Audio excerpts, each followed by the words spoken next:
धनुरास वृषभ येथील सूर्य धनु राशीच्या व्यक्तींना दैनंदिन कामे, शिस्त आणि आरोग्य ह्याकडे गंभीरपणे लक्ष देण्यास प्रवृत्त करेल. गुरूच्या प्रभावामुळे विचारांमध्ये सकारात्मकता राहील, तर बुधामुळे कामातील नियोजनशक्ती वाढेल. पारंपरिक वैदिक दृष्टिकोनातून कार्यसिद्धी योग आणि सेवा लाभ योग ह्या आठवड्यामध्ये तयार होत आहेत. त्यामुळे मेहनतीचे फळ मिळण्याची शक्यता आहे.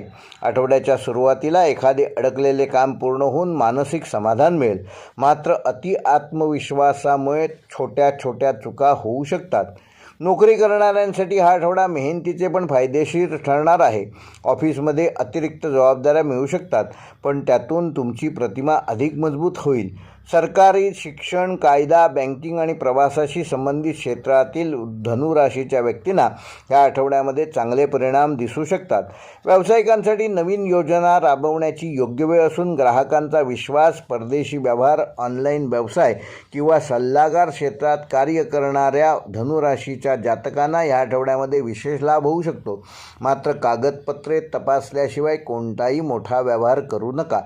विद्यार्थ्यांसाठी हा आठवडा ज्ञानवृद्धीचा आहे. उच्च शिक्षण, स्पर्धा परीक्षा आणि धार्मिक किंवा तत्त्वज्ञान विषयात विशेष रस वाढेल. शिक्षकांकडून विशेष मार्गदर्शन मिळू शकतं. वैवाहिक जीवनामध्ये जोडीदारासोबत भविष्यासंबंधी चर्चा कराल. काहींना घरातील वडीलधाऱ्यांचा सल्ला महत्त्वाचा ठरेल.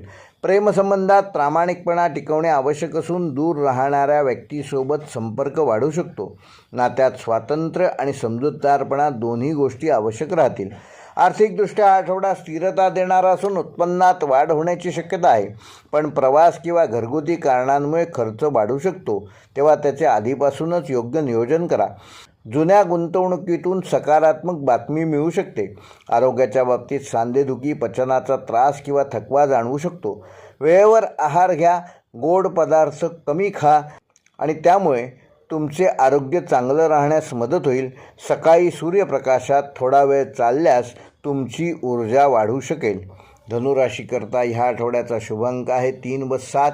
शुभ रंग आहे पिवळा व केशरी. शुभ वार आहे गुरुवार.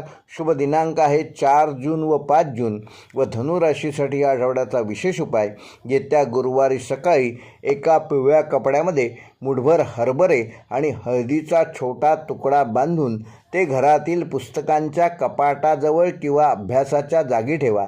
7 दिवसांनी ते हरभरे पक्ष्यांना खाऊ घाला आणि हळद एखाद्या झाडाच्या मुळाशी अर्पण करा.